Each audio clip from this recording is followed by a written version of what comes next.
አሁን እስቲ ማን እንደሚያስቆመኝ ያያለሁ።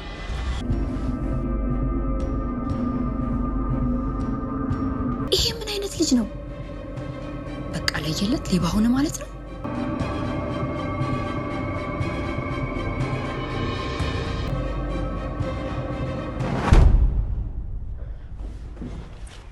ቆይ አንተ ይሄ ምንድነው? ይሁሉ ስልክ የራሴ ነው።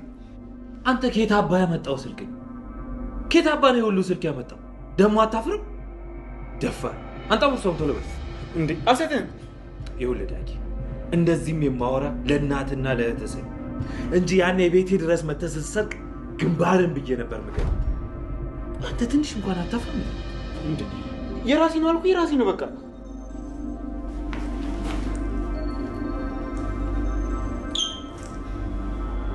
አንተ ከመጀመሩ ነው ሌባ ይሆንክ? እሺ በሰረቀው በር ምን ልታደርግበት? አልተቸገርክ? አልተራብክ? አልተጠማ? ሰርቅ አይደለም። አንድ ሰው ይህን ስልክ ለመግዛት ምን ያህል ዋጋ እንደሚከፍል በትንሹ ልንገር። አንድ ቤተሰብ አለኝ የሚለውን ውዱን ነገር ሸጦ ነው የሚገዛው። ልጁ ከሰው በታች እንዳይሆን እኩል እንዲሆንለት ነው የሚገዛው። እኔ አልሰረኩም። እና ጌት የመጣ የማን ወርቆ አግኝቼው። ሲያስጠላ። ጣትህን ይዤ ቆራርጬ በጠልልህ ምን ያህል ደስ ባለኝ። ፈጣጣ ሌባ ነውጣው። እዛ ሄደት እናዘዛታለን። የት ነው የምሄደው? ፖሊስ ጋር ሄደት እናዘዛታለን።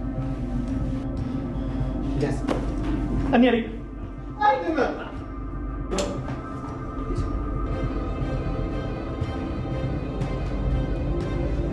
አየሽው? ይሄን የማይረባ ልጅ።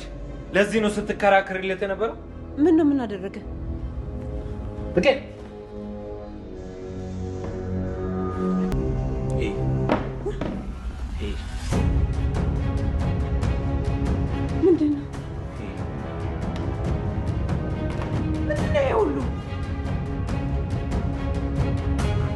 ይሄ ምንድነው?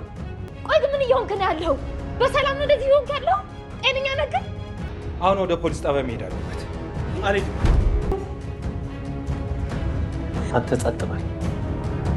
ምንም መልስ አትመልስም። እዛ አገላብጠው ሲገርፉ ያኔ ታወራለህ። አይ ፖሊስ ጣቢያ አይሄድም። እዛ አይሄድም። አይሄድም ዳታን እዛ አይሄድም። ገን ይረፍ። ከዚህ በኋላ ከኔ ጋር ነው የምትጣየው።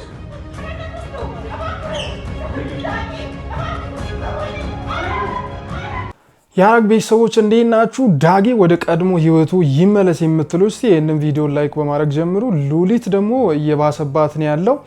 ዳጊ በጣም ነው ያናደደን፣ በጣም ነው ያሳዘነን፣ በጣምም ነው ልባችንን የሰበረው። እኔ ከዳጊ ይህንን ነገር የምር እንዲህ አልጠበቅኩኝም። ስፔሻሊ እናቱ ላይ እንደዚህ መሆን አልነበረበትም። እናቱ ላይ እንደዛ መሆኑ እንዳለ ሆኖ በቃ ራሱን ቀይሯል። በቃ ሌላ ህይወት ውስጥ ነው ያለው። ሌብነት ጀምሯል። ማንንም እያፈረ አይደለም። በቃ እኔ ምን ልበላችሁ ማለት ምን ተጠናውቶት እንደሆነ ባይታወቅም በጣም ብዙ ፈውሎችን ብዙ ጥፋቶችን እየሰራ ነው። ብዙ ሰዎችን እየሰማችሁ አይደለም። ለዚህ ሁሉ ምክንያት ሊሆን የቻለው ምንድነው ብላችሁ ብትጠይቁኝ ጽዮንን የሆነ ሰዓት ላይ መርዟት ነበር። ከዛን ጊዜ ጀምሮ በቃ ሌላ ሰው ነው የሆነው። ማለት ጽዮን ላይ ባደረገው ነገር መጸጸቱ ይሁን ማንም ሰው ባደረገው ባጠፋው ጥፋት ይጸጸታል። ለምን አደረግኩኝ እንዴት እንደዚህ ሊሆን ቻለ ምናምን ብሎ ከጥፋቱ ተጸጽቶ ምናምን ለመመለስ ነው የሚያደርገው ጥረቱን ማለት ነው። ግን የዳጊ እኔ ማለት አንድን ጥፋት ማጥፋት መጸጸት በዚህ ልክ እሱን ሌላ ህይወት ውስጥ መክተት ወደ ሌብነት እናቱን እስከ መደብደብ እናቱን ፌንት እስከ ማሰራት ምናምን መድረስ እኔ በምን አይነት አእምሮ እንዴት አስቦ እንደሆነ ማለት ምንም እየገባኝም ስላልሆነ ነው። እና ምንድነው ዳግም መመለስ አለበት። አሁን ናታን እያደረገ ያለው ነገር እኔ በጣም ተመችቶኛል። እንደውም ናታንን የምር በጣም ነው የወደድኩትኝ። ድሮም ብዙዎቻችን የምናደንቀውም የምንወደውም ሰው ነው እና ናታን በሚያደርጋቸው ነገሮች የእህቱ ማለት የምስቱ ወንድም ነው ግን በቃ እያደረገ ያለው ነገር በጣም ደስ የሚል ነገር ነው እሱን ኮንትሮል ለማድረግ ከዛ ጥፋቱ እንዲመለስ እናቱን እንዲያከብር ሌብነቱን እንዲያቆም የራሱን ትክክለኛ የሆነውን ህይወት እንዲኖር እያደረገ ያለው ጥረት በጣም ትክክል ነው ብዬ አስባለሁኝ እናቱ ግን አንዳንዴ እናቶች ሲባሉ በጣም ሶፍት የሆነ እንትን ነው ስስ ልብ ነው ያላቸው ምናምን ነገር እና እሱ እንዲታሰር እንዲቀጣ አትፈልግም ያ ነገር ግን መቀጣት ሳይሆን መማር ነው የሚሆነው እሱ አሁን ማረሚያ ቤት በገባ ብዙ ጥፋት የሰሩ ሰዎች አሉ ከሱ በጣም የበለጠ ነፍሰ ገዳዮች አስገድዶ ደፋሪዎች ወንበዴዎች ዘራፊዎች ምናምን ማረሚያ ቤት በጣም ብዙ ወንጀል የሰሩ ሰዎች ናቸው ያሉት ኮንትሮባንድ ይሰሩ የነበሩ በጣም ትላልቅ ወንጀሎችን የሰሩ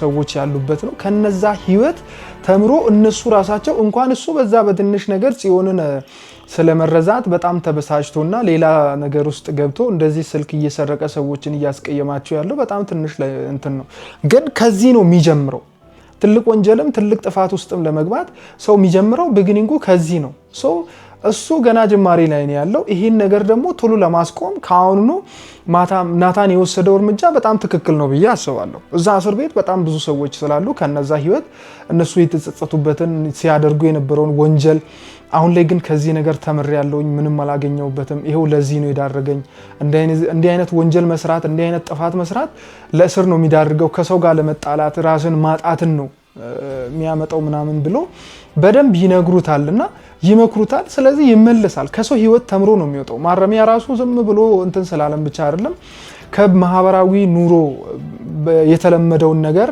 የፈለገውን ነገር ከሚበላበት የፈለገበትን ከሚሄድበት ፈልጎ መርጦ ገዝቶ ከሚለብሰው ፋሽን ይርቃል ሰዎችን ቤተሰቦቹን እንደ ፍላጎቱ እንደ ልቡ አያገኛቸው ያ ሆነ ማለት የሆነ ነፃነት ያጣል ለዛ ሁሉ ያበቃው ደግሞ ጥፋት ነው እንደዛ አይነት ወንጀል መስራት እንደዛ አይነት ጥፋት መስራት ሰውን አለመስማት አለማዳመጥ ለዚህ ያበቃል ብሎ ተምሮ ስለሚወጣ ወደ ማረሚያ መግባቱ እኔ በጣም ነው መደግፈው ማለት ነው ነገር ግን አሁንም ቢሆን እነ አቤላ እዛ ሄዶ ለመጠየቅ እንትን ባሉበት ሰዓት በጣም አንተም ብሎ ሐሳቢ አንተም ብሎ መካሪ ምናምን ስል ነበር አቤል እንደውም በጣም መጥፎ ልጅ ነበር በጣም ዱርዬ ነበር የማይሆን ልጅ ነበር ከዛ ህይወት ተመልሶ አሁን ሰውን ለሰው ከማሰብ አልፎ ሰውን ማፍቀር ችሏል አቤል ጽዮንን አፍቅሯታል ማፍቀር ማለት አስቡት ልብ ገዝቶ ሰው ራሱን መሆን ራሱን መውደድ ሲጀምር ነው ሌላውን ሰው መውደድ ማፍቀር የሚችለው አቤል ይሄንን ህይወት እያሳየን ያለውና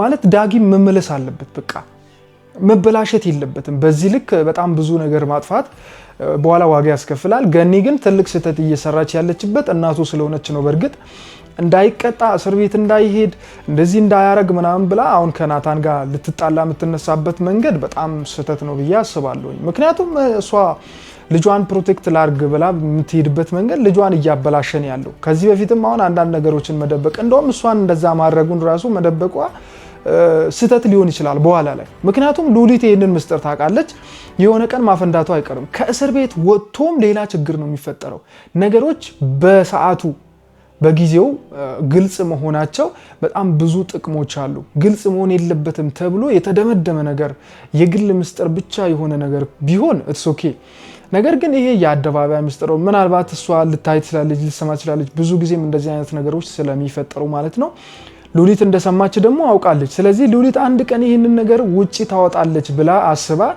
መናገር ነበረባት አንሸራቶኝ ጫማ አንሸራቶኝ ነው የወደኩት የምትለው ራሱ በኋላ ላይ ለዳግም ለልጇ ትልቅ ችግር ነው ይዞ የሚመጣው ኤፍራታ ራሷ በጣም ትጣላችኋለች እና ዳግም ልብ ቢገዛ በጣም ደስ ይለናል ብዙዎቻችሁን ኮሜንት ላይ እየጻፋችሁ ስለሆነ እናመሰግናለን እንግዲህ ዳጊ ልብ ቢገዛ አሪፍ ነው ሌላኛው ደግሞ ናታን በጣም እኔ ናታን ሃኒን ማለት ነው የቃልን እህት አግቷታል ብለን ነግረናችሁ ነበር ባለፈው ክፍል ላይ ማለት ነው እንግዲህ እንደዛውም ሊሆን ይችላል አሁን ላይ ግን እሷ ከወጣች ከጠፋች በኋላ ቴክስት አድርጎላት ነበር ያንንም ፍራታ ፒሲውን ላፕቶፑን ከፍታ ቁልፉን ከፍታ ፊት ለፊት ላይ ስታየው ቴሌግራም ላይ ምናምን የተጻጻፉትን እንደውም እሷ አልነበረችም መስመር ላይ ምን ሆነሽ ነው አስቀይሜሻለሁ እንዴ ማዩን ነገር ተናገርኩሽ እንዴ ለምንድን ነው ማትመልሽልኝ ስልኬን ስደውልም አይሰራም ምናምን ብሎ የጻፈላትን ቴክስት የተደራረጉትን ምናምን አይታለች በጣም ነው የደነገጠችው ማለት እቺን ልጅ ታቃታለች የቃልህት እንደሆነች አታቅም በጣም ትልቅ ስህተት የሰራው ናታን ነው ብዬ አላስብም እሷ አሁን ኤፍራታ በሰዓቱ በጣም ትልቅ ጥፋትን ያጠፋችው። ቃልን ስታገኘው እንደምታቀው አልነገረችውም። ናታን ብዙ ጊዜ ጠይቋታል፣ ደጋግሞ ጠይቋታል። ኮቱን ለብሰሽ የመጣሽው ከየት ነው ብሏታል። ደብቃለች። ምንም ልትለው አልፈለገችም ነበር። ይሄን ሁሉ ስህተት እየደበቀች ናታን ደግሞ ማይሆን ነገር ውስጥ እንዲገባ አስገድዷል። ይሄ ነገር ማለት ነው። ናታንን ደግሞ እዚህ ህይወት ውስጥ እንዲገባ ያስገደደው ነገር ቢኖር በቃ ይሄ ነው ማለት እሱ ፈልጎ ምናምን አልነበረም። የቃል እህት መሆኗን ደርሶባታል። ስለዚህች ልጅ ስለ ሃኒ ማወቅ አለበት፣ ማወቅ ይፈልጋል። ቃልም ደግሞ ምን እያደረገ እንደሆነ ከኤፍራታ ጋር ያላቸው ግንኙነት ምንድነው የሚለውን ነገር ማረጋገጥ ይፈልጋል። ለዛም ሲባል ነው ሃኒን የቀረባት እንጂ ስለሚወዳት ስለሚያፈቅራት የተለየ ስሜት ተሰምቶት ምናምን ነገር አይደለም። ኤፍራታ ግን እንደዛ ነው የምታስበው። ማለት እቺን ልጅ እንዴት ነው ያወቃት? እንዴትስ ነው ሊጽፍላት የቻለው? እንዴት ነው እንደዚህ አይነት ነገር ሊፈጠር የቻለው ብላ እንትን ትላለች። ሁሉም ሰው እንግዲህ በሚባል ደረጃ የራሱን ጥፋት ማሳየት፣ መናገር፣ ማመን አይፈልግም። ኤፍራታ በዚህ ሰዓት እሷ ያደረገችውን ነገር ለልጇ ብትልም ባሏ ላይ መማገጥ አልነበረባትም። ራሷን አሳልፈ እንደዛ በእጇ ያላዘችውን ነገር ባላዘችው ነገር ራሷን አሳልፎ መስጠት በጣም ትልቅ ስህተት ነው። ሲጀመር በእንደዚህ አይነት ነገር አይደራደርም። ሰው ልጅ እንዴት ብታስብ ነው እሷ እንዴት አይነት አእምሮ ብኖራት ነው እንደዚህ አይነት ነገር የምታረገው? ለልጇ ብትልም አስቡት። እኔ ህይወቷን አሳልፈ ብትሰጥ ራሱ የሆነ ሰው የሚረካ ይመስለኛል። እኔ ይህንን ከምታረግ ማለት ነው። ማለት በቃ እኔ ካስተዳደጋችንም ጭምር እንደዚህ አይነት ነገር በጭራሽ የሚሆን ነገር አይደለም። የተደራደረችበት ነገር በጣም ስህተት የተሞላበት ነው። ናታን ይህንን ነገር ሰማ አወቀ ማለት በጣም ትልቅ ችግር ይፈጠራል። ስለዚህ ናታንና ቃል በመሃላቸው ያለው ግንኙነት ምንድነው በመሃላቸው ያለው የሚለውን ነገር ለማረጋገጥ እያደረገ ያለው ጥረት ነው እንጂ ከሃኒ ጋር ከቃል እህት ጋር ምንም አይነት ግንኙነት እንደሌላቸው አታውቅም ኤፍራታ። ስለዚህ ለዚህ ሁሉ ጥፋት መንስኤው ምክንያቱ ኤፍራታና ኤፍራታ ብቻ ናትና ቃል ደግሞ በጣም የሚያስገርም ሰው ነው። በነገራችን ላይ ግን በጣም ተሸውዷል በትልቁ ማለት ነው። ማመን የሌለባትን ሴትዮ አምኗት የኤፍራታን ልጅ ባስቀመጠበት እንግዲህ አውጥቷታል። አንዲት አለች የሃኒ የቃል እህት ጓደኛ ሙጀሊያሟ ነች። እኔ ሙጀሊያሟ ብዬ ነው መጠራት ማለት ነው። በጣም ለቃሉ አጠቃቀም ይቅርታ አድርጉልኝ። እና ምንድነው እቺ ልጅ በጣም እኔ ድፍረቷ ምን አይነት ድፍረት እንዳላት በጣም ነው ግራ ይገባኝ። ማለት ልጁን ደብቀዋለች። ሲያወሩላ ሰምተው ነበር። እኔ አልነበርኩም በሰዓቱ ተሳስቻለሁኝ። እኔ ለሷ ስል የተናገርኩትኝ እውነታውን አይደለም ብላ ክደዋለች። ቃል ደግሞ በጣም ቆራጥ ሰው ነው። ነገር ግን ትልቅ ስህተት የሰራው ሉሊትና እቺን ልጅ አንድ ላይ ትቷቸው መሄድ አልነበረበትም። ወይ የሆነ ቅጂ መቅጃ ምናምን ነገር አስቀምጦ ሪከርድ አድርጎ ድምጻቸውን እንዲያስቀምጥ የሚነጋገሩት ምን አይነት ነገር እንደሆነ ራሱ ማሰብ አይከብድም። አስቡት እንግዲህ ሉሊት የትኛውንም ሴራ ለማሴር የትኛውንም ነገር ለማድረግ ማተኛ ሰው ናት። እንግዲህ ቃል ደግሞ ለቃሉ ታማኝ ነው። እኔ ለቃሌ ታማኝ ነኝ ብሎ ነው የሚያስበው። ነገር ግን አንዳንድ ጊዜ እንደዛ አይነት ሰዎች የሆነ የሚፈልጉትን ነገር ለማግኘት ሲሉ ዝም ሊሉ ይችላሉ። እሷ አሁን የሚፈልገውን ነገር ለማግኘት ሲል እሷን ላይጎዳት ይችላል። አብሮ መነጋገራቸው ግን ትልቅ ምስጢር ነው እዛ ውስጥ የሚፈጠረው ማለት ነው። ስለዚህ ለዛም ሲባል ጥሏት መውጣት አልነበረበትም። ልጁ ያለበትን ድረስ እስክታሳየው ለሉሊትም ቢሆን መናገር አልነበረበትም። አስገድዷትም ጥፍሯንም ነቅሎ ምንም አድርጎም ቢሆን ልጁ ያለበትን አድርሳ እንትን ማለት ነበር የነበረበት ማለት ነው። እህቱም እንግዲህ ምናልባት ናታን ደብቋል ብለን ናታን ያገታት ብለን እያሰብን ነው እኛ። ነገር ግን እሷ ልትሆን ትችላለች። ምክንያቱም ልጁንም የወሰደችው እሷ ነች፣ የናታንን ልጅ ማለት ነው። እና እችንም የወሰደችው እሷ ልትሆን ትችላለች ማለት ነው። እህቱንም የወሰደችበት እሷ ልትሆን ትችላለች። ሰው ይህንን ነገር ማጣራት ነበረበት በራሱ መንገድ ማለት ነው። ስለዚህ ይሄ ነገር ወዴት እየሄደ ነው የሚለውን እንግዲህ አብረን እናያለን ማለት ነው። ሉሊትም ስራዋን ቀጥላበታለች። ገኒ በጣም ነው የምታሳዝነው። አንዳንድ ጊዜ የዋህነት የሚያስከፍለን በጣም ትልቅ መስዋዕትነት አለ። የዋህነቷ ብዛት በጣም ብዙ ነገሮችን እያሳጣት ነው ያለው። ሉሊት እብድ ናት፣ አብዳለች ምናምን ብላ ስትንከባከባት ምን ስትል እዛ ቤት ስታመላልስ የኖረችውም አሁን መልሶ እንግዲህ የዋህነቷን ውጤት እያገኘች ነው ያለችው። የዋህ ስንሆን ገደብ ሊኖረን ይገባል፣ የሆነ ስቴፕ ሊኖረን ይገባል ብዬ አስባለሁኝ ማለት ነው። እንግዲህ የሐረግ ቤተሰቦች ሪቪው አቀርብልን ብላችሁ በጠየቃችሁኝ መሰረት ይዤላችሁ መጥቻለሁኝ። ምን ይመስላል የምነውን ኮሜንት ላይ አሳውቁኝ ማለት ነው። በሌላ ቪዲዮ ተመልሰን ስለምንገናኝ ይህንን ቻናል ሰብስክራይብ አድርጋችሁ ቤተሰብ መሆናችሁን እንዳረሱ። ቪዲዮ ደግሞ ለብዙዎች እንዲደርስ ላይክ የምትሏን ተጫኑ። በሌላ ቪዲዮ እንገናኛለን። ኢትዮጵያ ለዘላለም ትሳቅ።